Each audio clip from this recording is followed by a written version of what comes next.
Welcome to Alternative Investments Chat, where we demystify the world of alternative investments and financing for entrepreneurs and investors alike. With these discussions, we hope you're more empowered to unlock opportunities in your business or portfolio. I'm Erin. And I'm Erica.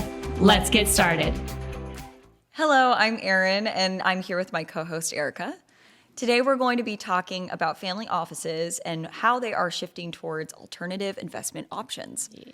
Let's start with the basics. What is a family office? Do tell. Investopedia defines a family office as a private wealth management advisory firm that serves ultra-high net worth individuals.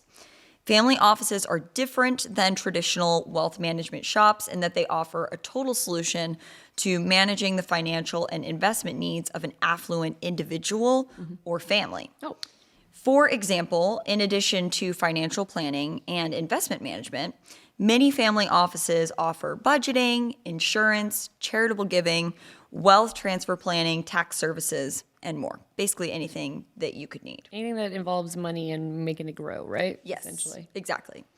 According to a report from Deloitte Private, published in September of 2024, there are an estimated 8,030 single-family offices in the world today. That this is up roughly 6,130 from 2019. That's a lot of growth. Yeah. This number is projected to grow by more than 10,720 by 2030. That's just in 5 short years. And that's a remarkable 75% increase. Crazy. Yeah.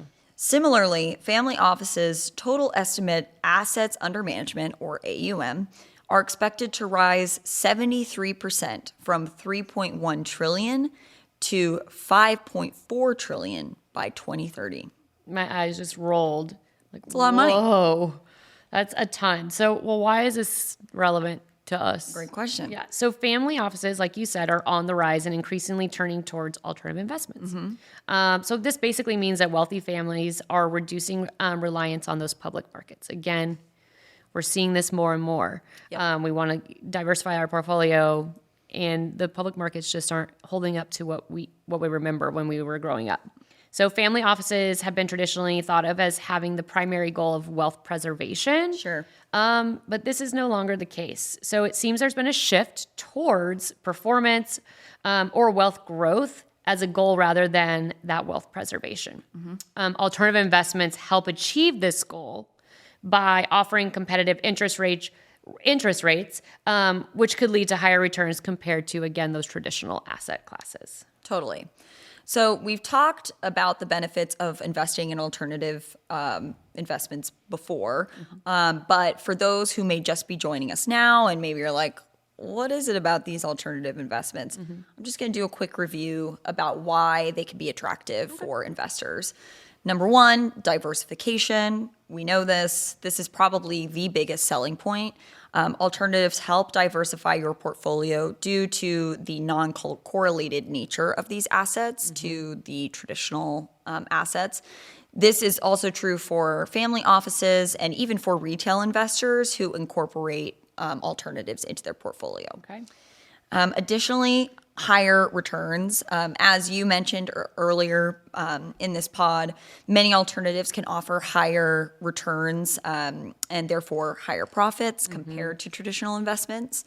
Family offices, which have often have these long-term investment horizons, are attracted to the potential to outsize returns emerging from these markets, early stage companies and niche sectors that alternatives can offer them. Awesome. What are some other selling points?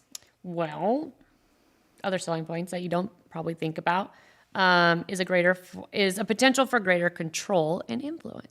So family offices can play an active role in management or decision making, which may not be possible with publicly traded stocks. Again, you don't have somebody saying assisting you if you just go on to purchase something on the S&P 500 or something. No one's guiding you. You're not having like direct involvement with that company. Exactly. So according to a Forbes article called The Future of Wealth, Key Investment Trends for Family Offices in 2025 by Josipa Mazik-Pazin. So I'm going to quote what she says. Increasingly, family offices are acting as general partners in public in private equity and venture capital deals, building in-house investment teams, and even developing their own proprietary investment platforms.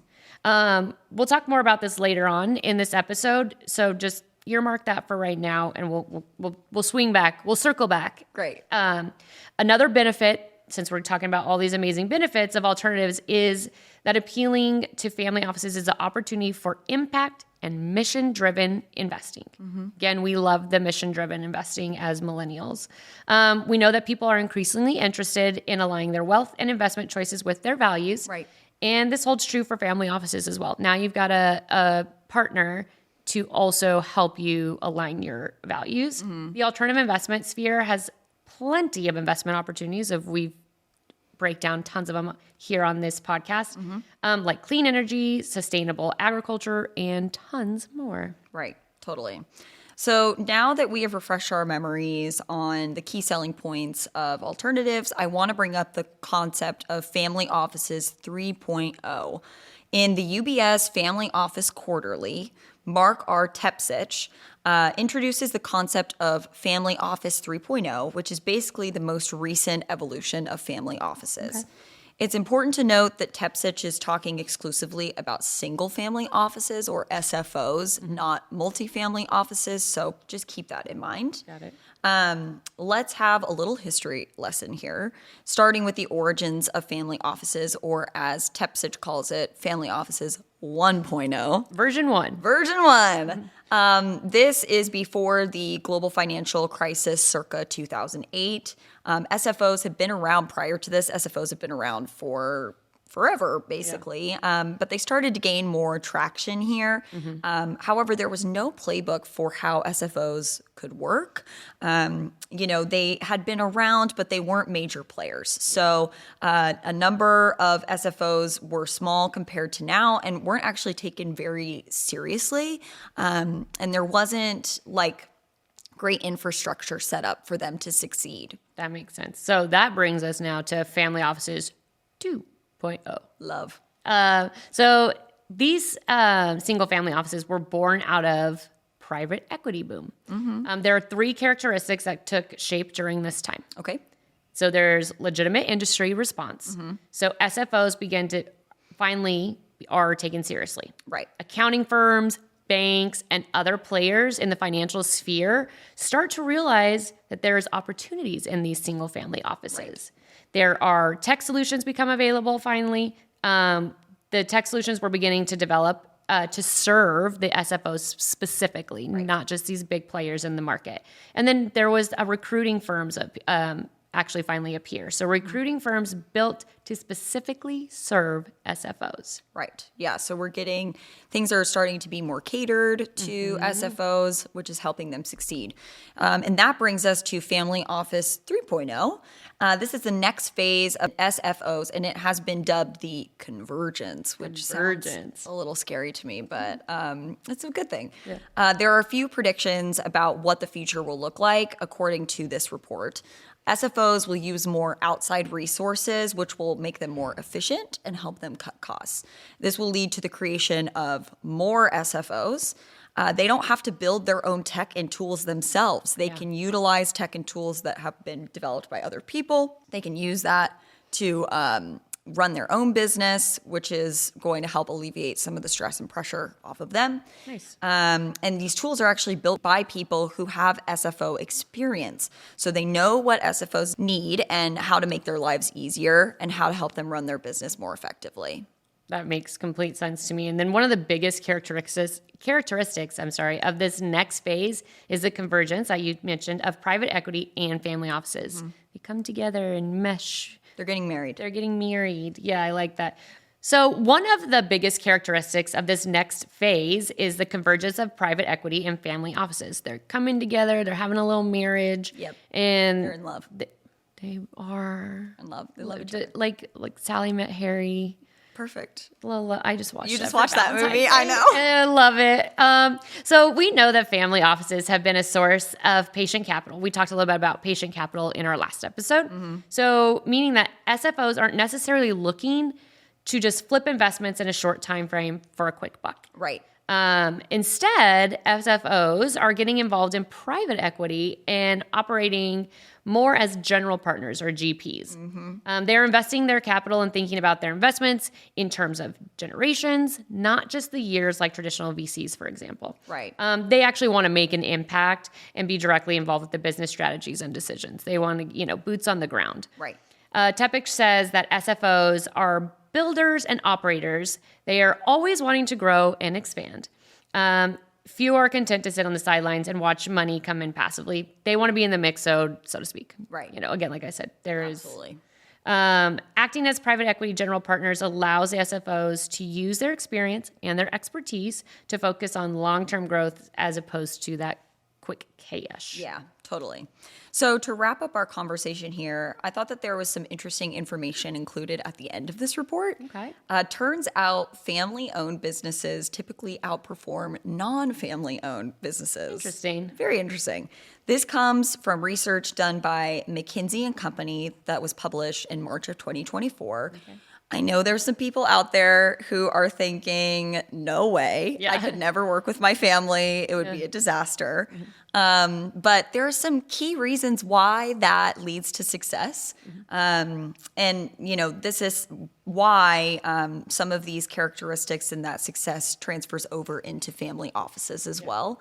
There's a shared culture and purpose. Obviously, with a family, you all come from, the same place, you share certain values, and you all have shared goals. When you have a conglomerate of people from all different families, they might all have different goals and values, right? Right. That can be what's great about a diverse workplace. But it's interesting that having people that all come from the same background can also help strengthen the business as well.